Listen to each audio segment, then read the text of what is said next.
The Kurds, they're the world's largest ethnic group without a country. They're spread across one of the most volatile regions in the world, and you've definitely heard of them. Kurdish militias across Iraq and Syria have gained some popularity in the United States, but there still isn't much support for an independent Kurdish state. Why is that the case? Well, it's complicated. Hey guys, I'm Sana, this is AJ Plus, and this Sunday I want to talk about why making a Kurdish state happen is gonna be tough.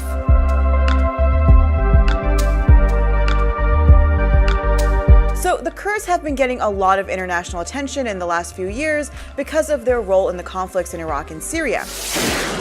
Kurdish militias have been battling ISIS, Syrian rebels, the Iraqi and Syrian governments to stake claim to land and to also protect Kurdish communities. And in October 2017, Kurds in Iraqi Kurdistan took part in a referendum in which 93% of those who voted chose independence. But the Iraqi government called the referendum illegal and non-binding. And while a referendum was considered a big moment in Kurdish political history, what happened in Iraqi Kurdistan didn't necessarily represent the direction of all Kurdish people. And Deniz Akici, a lecturer at UC Berkeley, breaks down why that's the case. There is no single Kurdish independence movement. After the World War I, Kurdistan was divided into four nation states: Iran, Iraq, Turkey, and Syria. So with that, let's roll back a bit and look at how the Kurds have ended up where they are today. The Kurds are the fourth largest ethnic group in the region and make up sizable minority populations across Iran, Iraq, Syria, and Turkey. Despite having big numbers, they didn't get their own state after the fall of the Ottoman Empire when the United Kingdom and France were busy carving up the region. The infamous Sykes-Picot Agreement split the Ottoman Empire into nation states, but it didn't really care about how ethnically diverse the region actually was. The Kurds, left out of Sykes-Picot, had negotiated their own state under the Treaty of Sèvres, but that didn't work out. The treaty was supposed to split modern-day Turkey into different zones, including one for the Kurds. But it wasn't ratified thanks to when Turkish nationalists led by Kemal Atatürk, Turkey's first president, recaptured all of modern Turkey from the Europeans. Fast forward to the 1930s, 40s, and 50s when we start seeing countries across the region gain independence from European colonialism. A huge part of pushing back against European colonialism was the cultivation of various nationalisms, Pan-Arabism for instance, Turkey's Kemalism, or Iranian nationalism. All of this meant that Kurdish sovereignty was either not a priority for Pan-Arabist leaders in Iraq and Syria, or was a threat for Kemalist Turkey and for Iran. That meant that over the 20th century, the Kurds across these four countries saw a lot of marginalization. There was displacement, political repression, loss of rights, and massacres. And it's not as though the Kurds didn't resist the repression. Time and time again, they did.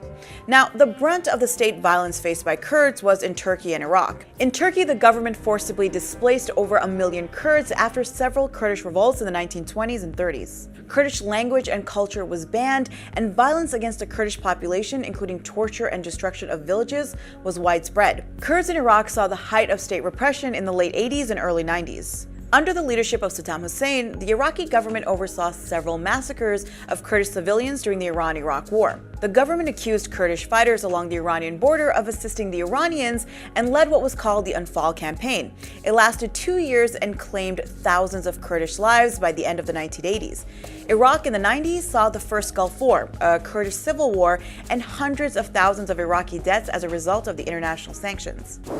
Then we get to the early 2000s, where there was the American invasion of Iraq. So that brings us now to today, a push for Kurdish independence and the resistance to it. Iraqi Kurdish journalist Abdullah Hawais told me how it's important to think of Kurdistan as more than just a political aspiration. So the idea of having a Kurdish state is not only a political dream, it's actually part of the culture of Kurds. It's part of their identity. They have been raised with thinking that Kurds deserve a state. So who's standing in the way? Let's start with Turkey and Iran.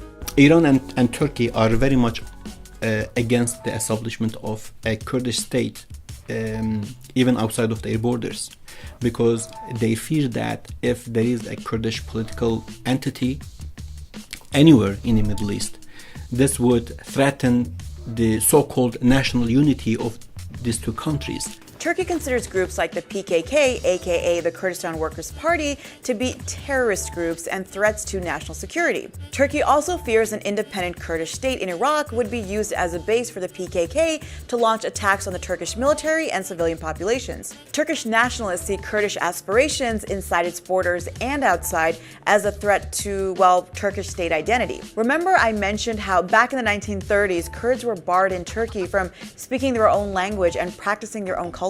Well, it was only in 2012 that they were allowed to teach their own language and culture in private schools. Then there's Iran. Iran also has no interest in seeing an independent Kurdish state, given its own Kurdish population in the country's northwest, as well as its relationship with Iraq. Currently, Iran has very close relations with the Iraqi government, seeing it as a buffer between itself and hostile regional neighbors. A Kurdish state that would be seen as friendly to the United States and Israel isn't exactly the most tantalizing thought for the Iranians. Then we've got Iraq and Syria, both embroiled in conflict. Following the Kurdish referendum, the Iraqi government responded by launching an offensive to take the city of Kirkuk, which had been under Kurdish control since 2014. Huwais, by the way, says that Kirkuk is central to Kurdish statehood. Kirkuk is considered a vital part of any Kurdish project for statehood, not only because of its wealth and its oil, which is actually very important for any Kurdish state, especially economically, but also historically, Kurds think without Kirkuk, a Kurdish state would be very poor, even culturally. Then there's Syria, where Kurds have seen some reforms in recent years and where Kurdish forces have been integral in the battle against ISIS. In 2011, as protests were spreading across Syria, the government granted around 300,000 undocumented Kurds citizenship that was stripped back in 1962. But Syria's Kurds are seeking a federal system in the country similar to Iraqi Kurdistan's autonomous position. As for the Americans, while they've supported the Kurds throughout the decades, they don't actually support a Kurdish state. According to the official line, a Kurdish state in Iraq, where the movement is the strongest, would mean further destabilization of a vital U.S. ally. But its closest ally in the region, Israel, has actually been vocally supportive of an independent Kurdish state. Prime Minister Benjamin Netanyahu sees Kurdistan as a potential ally for Israel in a region where it feels surrounded by, well, not that many allies. So what is the likelihood of there being a Kurdish state anytime soon or at all? Well, according to Huwais, not too likely. Kurds have realized without seeking support from the regional and international power, it's almost impossible to build a state, especially that Kurdistan is a small region and it's landlocked, surrounded by hostile countries. So for that, it's very difficult to build a state without building a strong diplomatic apparatus. It's also worth noting that not all Kurdish populations follow the Iraqi Kurdish movement for independence per se. When you look at other parts of Kurdistan, for instance, the Turkish part, the Syrian part, in those parts too, Kurdish nationalist movement is not asking for independence actually. They are seeking a solution within the existing borders. So they are trying to democratize the state so that Kurds would have a favorable environment. And as Akiji also says, that lack of political cohesion is because of weak leadership. It has a lot to do with the fragmentation of the Kurdish society along tribal, regional and linguistic lines. And again, the inability of the Kurdish leadership to bring all the segments together to create one voice, which would carry the Kurds to a nationhood. The Kurds have a long history of not only marginalization, but of resisting that marginalization. But given how the Kurdistan region is surrounded by hostile countries, lacks political cohesion, and even agreement on the nation's future, it's not very likely that the world's largest nation without a state will be getting one anytime soon. So we barely scratched the surface when it comes to the Kurdish independence movement and Kurdish politics in general. Let us know in the comments what other communities that are searching for a homeland you want to know about, and don't forget to like, share, and subscribe, and come back next Sunday when we come at you with another video.